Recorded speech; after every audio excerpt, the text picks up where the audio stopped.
This is the first Sunday of Advent. The word Advent means coming. And it's the season of the church year when we focus on the coming of Jesus into our world.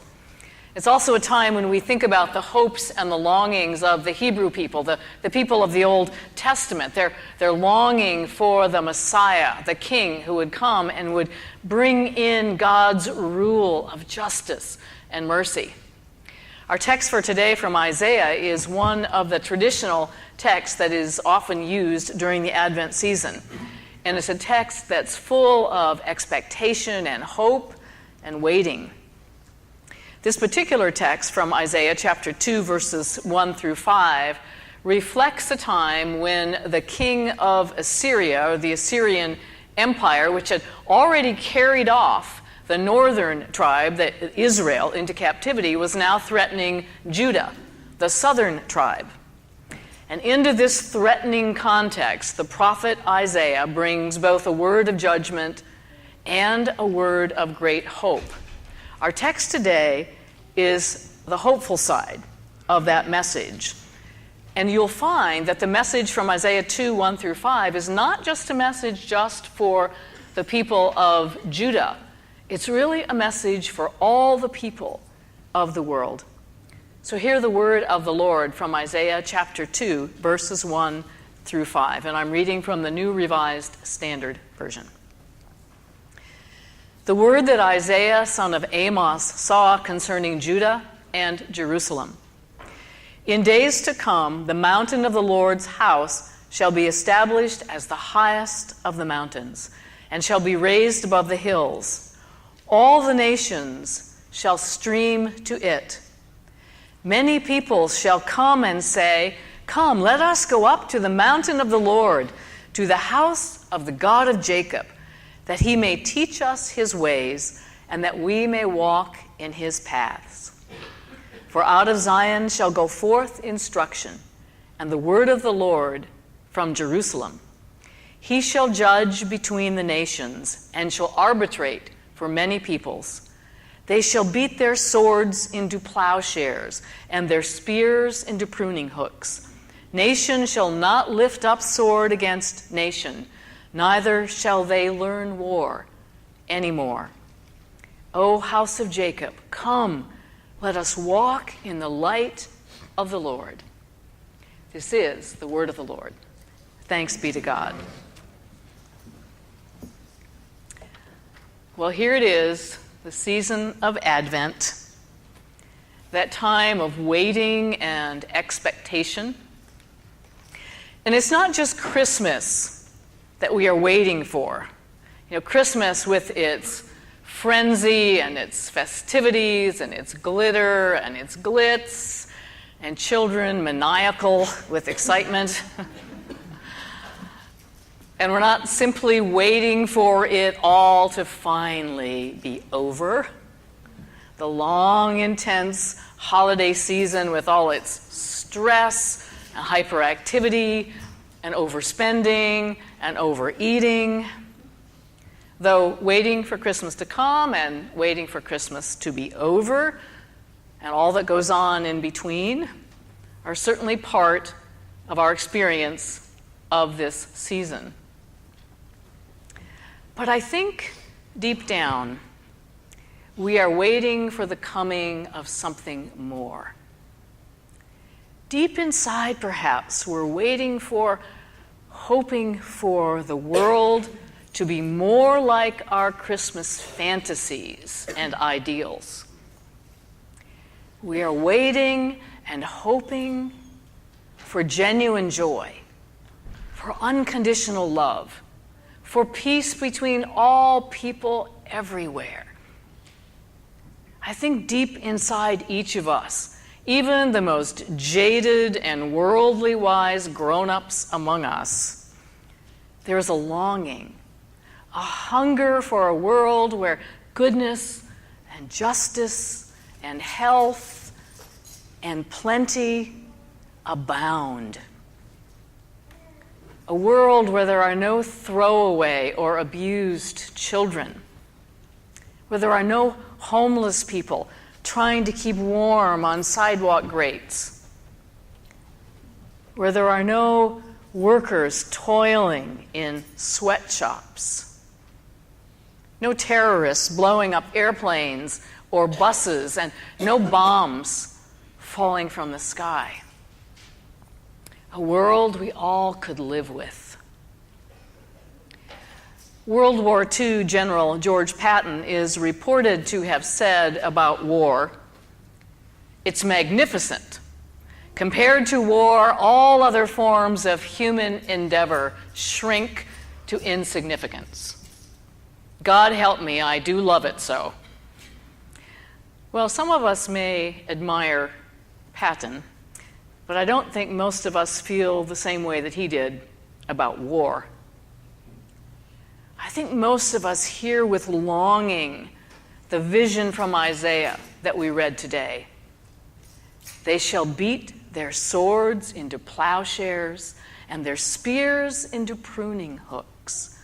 Nations shall not lift up sword against nation, and neither shall they learn war anymore. Now, we may wonder if such a time will ever come, if such a time could ever come. We may think that such hopes are only fanciful wishes and are not at all likely to actually come to pass, at least not in our lifetime. We may be as cynical as Benjamin Franklin, who was purported to have said this: "Those who beat their swords into plowshares usually end up plowing for those who have kept their swords." And yet our hearts are stirred by that deep longing for such a time, by an abiding hope that the promise of God will at last come to fruition. There's perhaps a place in our soul where we stand on tiptoe, like wide-eyed children waiting with expectation for what is to come, eager for the promise of Christmas to be fulfilled. But now, waiting, and hoping for the whole world to be transformed. In his book, Oh, the Places You'll Go, which is a book that I think just about every high school graduating senior gets as a gift, Dr. Seuss warns young people about what he calls the waiting place.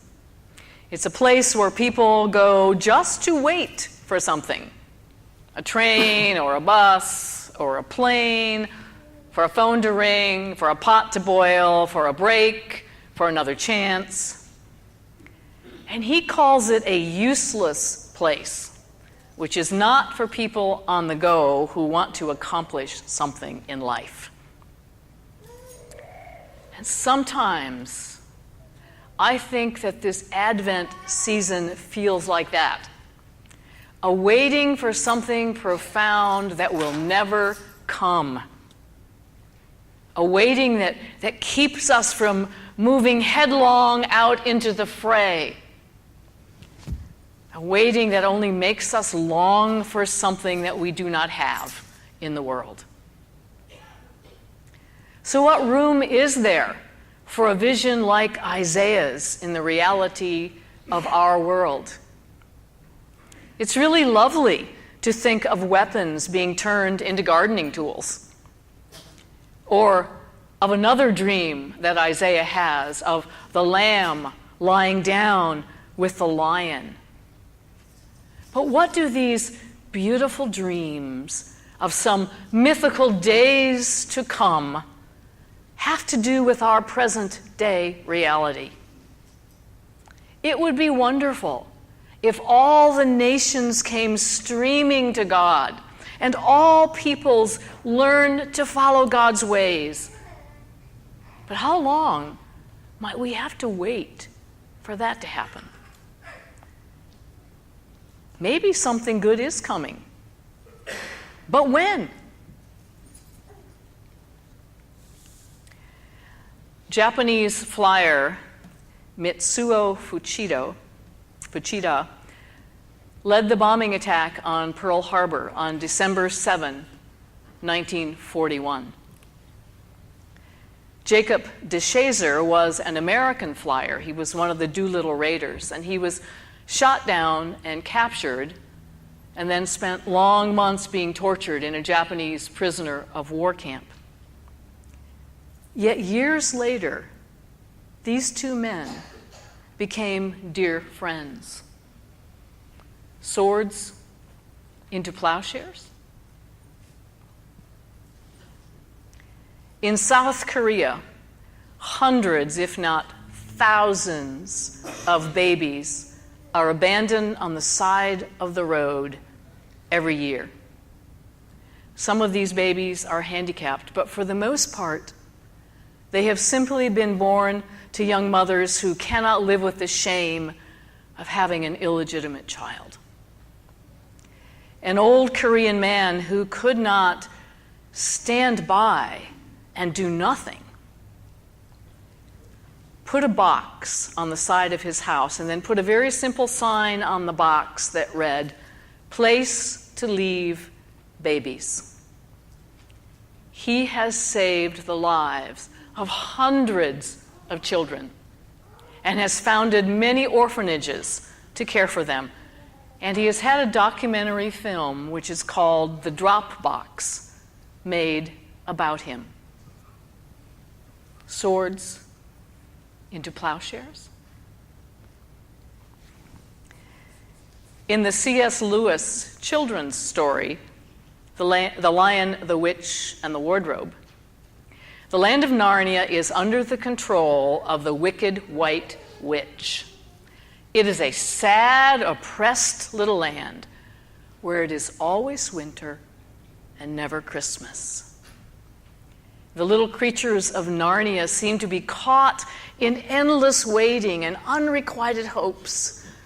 They remember the prophecies that someday there would be something new and different, that their land would someday experience joy and renewal.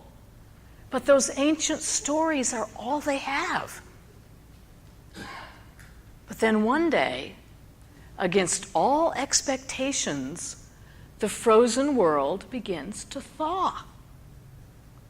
And everyone knows that it is because the great lion Aslan has arrived to make all things new. Swords into plowshares. Well, what's going on here? All of these stories, the two factual ones and the children's fantasy story, are all signs of a bigger story. A story that unfolds against all expectations and beyond all hopes. It's a story that, like Isaiah's vision, does indeed take place on a mountain in Jerusalem. A mountain outside the city wall, where 3 crosses have been erected. And on one of those crosses hangs a man, Jesus, who will draw people from every nation, who has drawn people from every nation to himself. People who are learning to walk in the light of God. People who sit down together at this table. People who will yet turn their swords into plowshares. When Jacob DeShazer was in that prisoner of war camp, he asked for a Bible. And as he read it, he became convinced that God had sent his only Son into our world as a sign of God's forgiving grace and love. And he became a follower of Jesus. After World War II was over, he went to Japan in order to witness there about what he had found by the grace of God. Mitsuo Fuchida was in the audience one time when DeShazer spoke. And that former Japanese pilot became a Christian.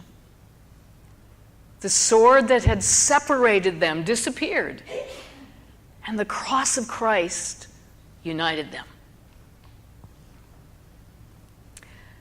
The old Korean man who rescues unwanted babies is a Christian pastor, Lee Jongewaard.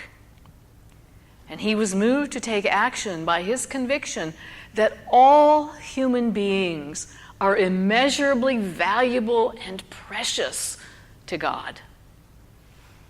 The young filmmaker who made the documentary about that Dropbox became a follower of Jesus because of the quiet, redemptive work carried out by Pastor Lee. And of course, the coming of Aslan into Narnia did indeed make all things new, but not quite in the way that anyone expected. He sacrificed himself. He died at the hands of the cruel white witch in order to bring redemption. And then, against all expectations, he rose from the dead. And Narnia became a peaceful and blessed realm. So then, is this just a stringing together of several random, disconnected stories that can all somehow be tied to Isaiah's vision of a new and peaceful world? Stories about former enemies becoming friends? Stories about societal sins and oppression being met by love? A sweet story about an imaginary kingdom being rescued by self-sacrifice? The kind of big things that we might expect to be transformed if Isaiah's hopes were realized? Is that all that this is about? Is that all that this is? Or does Isaiah's dream and the beginning of that dream's fulfillment in Jesus somehow connect to us and the lives that we live every day? Are there ways that this big, hopeful story comes down into all the little griefs and disappointments and misunderstandings and arguments and strivings and decisions of our own lives? We, of course, join with ancient Israel in the hopeful affirmation that God is going to do something to make things better. And as Christians, we affirm that in the coming of Jesus, that transformation has begun. But day by day, in the living of our lives, we want to see the reality of that good news. We want the swords that hang over us or dominate our lives to be changed into tools that will help to nourish the world and to fill its people with joy. You know, sometimes I think it's just a matter of deciding to step outside of expectations, to think beyond what is normal or convenient or self-serving, and to ask ourselves, what is going to bring peace or joy or hope or affirmation to this situation or to this person? What can I do that will best demonstrate the coming of the Prince of Peace into the world? A couple of weeks ago, one of you sent me a link to a wonderful CBS News story about a middle school football team in Olivet, Michigan. Now, if there ever is a time in our lives which is an insecure and even hellish time, it is likely middle school. And for one little special needs kid named Keith at that school, life could have been horrendous because Keith just didn't know how to relate socially to people. So life could have been horrendous for him, but Keith was a member of the football team that decided one day that they would do something to make his day. Without talking to their coaches, without talking to any other adults, the boys on that team decided to let Keith make a touchdown. They decided that they would run the ball as close to the goal line as they could get it, and then stop, and on the next play, let Keith carry the ball in. And so on game day, the quarterback had an absolutely clear run to the finish line, whatever they call that, to make a touchdown.